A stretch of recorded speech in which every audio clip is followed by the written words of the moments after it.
Revan လုပ်လိုက်တဲ့ hero တွေရဲ့ hero တွေရဲ့ကိုပြောပြတော့မှာဖြစ်ပါတယ် Revan လုပ်လိုက်တဲ့ hero တွေရဲ့ hero တွေပြောပြတော့မှာပို့လို့ free second လေးတွေကနေရင်စပြောပါမယ်ကျွန်တော်မြင်ဆန်ဆန်ပြောမှရလိမ့်မယ်ဗျကျွန်တော်ဒီဗီဒီယိုကို9မိနစ်နဲ့ပြောရမှာ free skin ရမှာတော့ Kufra ရဲ့ဟိုပါပေါ့ Kufra ရဲ့ epic skin ပြီးတော့ breaking wall ဆိုတဲ့ဥစ္စာတွေကကြတော့ wall တွေဖြတ်ထားပေးမှာဗျာ wall တွေဖြတ်ထားပေးပါကျွန်တော် link ကလည်းအဆင်မပြေဘူးဗျာကျွန်တော်ပြေးဖို့တော့အဆင်မပြေ skill 1နဲ့လုံးဖို့တော့အဆင်မပြေ wall တွေဖြတ်ထားပြီးတော့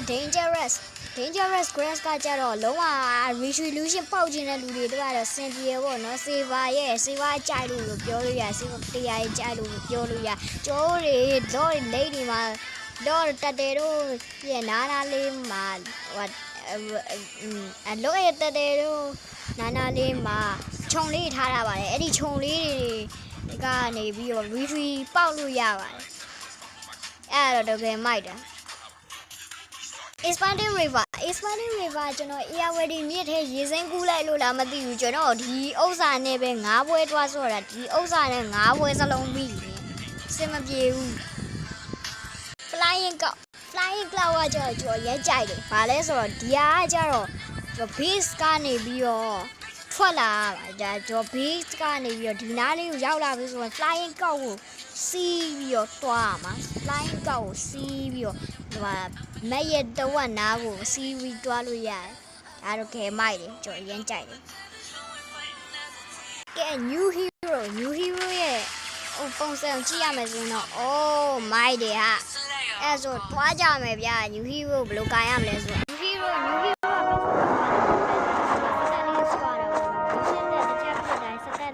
တက်လာတယ်ပေါ့အဲ့ဆိုစတက်ပြည့်အောင်လို့ကျွန်တော်စုလိုက်အောင်မယ်နော်ခဏလေးပဲစတက်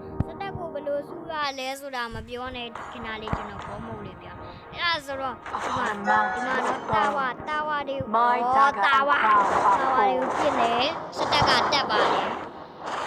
လောမီနီယန်တို့ချန်ကယ်ကောင်တွေတို့တွားပြည့်ရင်တော့မတက်ပါဘူးအဲ့တော့မနေစီ I am the abyss စကီ1ပြည့်ရင်စတက်2ခုရပါတယ်ပြီးတော့ကြော်အစတော့ဆူလိုက်တဲ့စတက်လေးတွေကအနောက်ကနေပြီးတော့ကျိုးလေးအဖြစ်နဲ့လိုက်လာတာပေါ့အဲ့ဒါတကယ်မိုက်တယ်တကယ်ပြောတာ new hero ရဲ့ passive ကကြတော့ skill 1ဟွာဒီရဲ့တကောင်အောင်တေဝိုင်းဘာဖြစ်လဲဆိုတာပြောပြမယ်နော်ကျွန်တော် skill 1နဲ့ပြစ်ပြန်ရောဟိုအေး skill 1နဲ့ပြည့်ရင်2 step ပြည့်တယ်တိုင်းအမပြစ်လိုက်တော့ကျွန်တော်5 step ရသွားတယ်တကောင်အောင်ရှောသွားရင်1 step တက်ပါတယ်ဒီတော့ SP မြန်သွားတာပေါ့ The decaying rock is easy prey to the darkness corruption. enemy ကကျတော့ Franco လိုမျိုးချိန်ချဒါမဲ့ဆိုးတယ် My power grows. ရှောက်သွားတဲ့နောက်လည်းကျွန်တော်လိုက်သွားတို့ဒီကွင်းထဲကနေလုံးဝထွက်လို့မရဘူး guys ဆိုတော့ထွက်လို့မရဘူးအကွင်းထဲမှာရှိနေလုံးဝထွက်လို့မရဘူး The world awaits my true awakening. အဲ့ဒါတော့လုံးဝမမိုက်ဘူးကဲ Revan hero တွေကိုရှက်လောက်သွားလိုက်ကျွန်တော် ESP လိမ့်မှာချောင်းနဲ့ရှင်ထိန်သွားတာတော့ Dairo ပဲဖြစ်ပါတယ် Dairo ရဲ့ skill တွေကဘာပြောင်းလဲတော့လဲ skill 1ပြောင်းသွားလားမပြောင်းသွားပါဘူး skill 2ပြောင်းသွားလားမပြောင်းသွားပါဘူး Ultimate ပြောင်းသွားလားမပြောင်းသွားပါဘူးဒါပေမဲ့ထားကြလာလုံးဝ recall လုံးဝထားကြတူပါဘောပြီးတော့ဒီဥစ္စာကကြတော့စကင်တစ်ထုတ်ဖို့အတွက်လားမသိဘူး revan လုပ်လိုက်တာဒါမှမဟုတ်လေကလေးရေစိုးဖို့အတွက် revan လုပ်လိုက်တာကျွန်တော်ဒီဗီဒီယို6မိနစ်လို့ပြောခဲ့တာမလားโอเคအဲ့ဒါဆို Tamas ရဲ့ passive ကိုရေးစပြောမယ် Tamas ကဒီလိုမျိုးမပြောင်းလဲပါဘူးဒါပေမဲ့ဆွဲလိုက်မယ်ဆိုရင် passive ကပြည့်သွား passive ကကြဖမ်းဆိုရောကောက်ခုံတယ်အောက်မှာမီကွင်းပေါ်လာတယ်ရောဖမ်းဆိုရောကောက်ခုံတယ်မီကွင်းပေါ်လာတယ် damage ပြီး skill 2ရောဘာမှမထူးဆန်းပါဘူးUltimate ပြောင်းလဲသွားလားဆိုပြောင်းလဲသွားပါတယ်နီးနားမှာရှိတဲ့ damage တွေထွက်ပါတယ်ကျွန်တော် Tamas မကင်ဘူးဆိုတော့ကျွန်တော် Tamas တော့မကင်ဘူးတိလားကွန်ပျူတာနဲ့ပဲစော့ဘူးလေအဲ့ဆိုတော့ Tamas က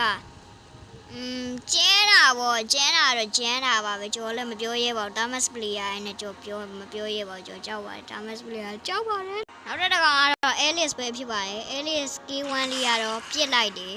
location ကိုရောက်သွားတယ်မိုက်ပါတယ် skill 2လေးကတော့ skill 2ကဖောင်းကနေလောက်ပါအဲ့ဆိုတော့ Alice ကကြောက်ဘယ်လိုလုပ်တာလဲဆိုဒီမှာရောဟာနော် Alice ရဲ့ AD mate ကသူ့ရဲ့ passive ဖြစ်နေတာ passive ဖြစ်ပြောင်းသွား AD mate ကိုပြောပြ passive ကကြတော့တခြား minion ပဲဖြစ်ဖြစ်တကောင်ကောင်ပဲဖြစ်ဖြစ် enemy ပဲဖြစ်ဖြစ်မထိဘူးဆိုရင်ဘားတန်းလေးကပျောက်သွားမှာပဲဖြစ်ပါတယ်အဲ့ဒါဆိုတော့နားလေးပေါ့ကျွန်တော် free style ပြမယ်ဒီမှာနော်ကျွန်တော် free style ပြမယ် AD mate ကကြတော့ဒီမှာဖောင်းအမfree style ကြိုက်လားfree style ကြိုက်လား free style ကြိုက်လားဒီကွာပြမယ်နော်ဖောင်းအမ free style ကိုကြိုက်လားကြိုက်တယ်ဆိုရင်ပြောခဲ့အားလုံးပဲဒီနေ့ဗီဒီယိုလေးကတော့ဒီလောက်ပါပဲ bye bye နောက်ဗီဒီယိုကျရင်တွေ့ကြမယ်နော်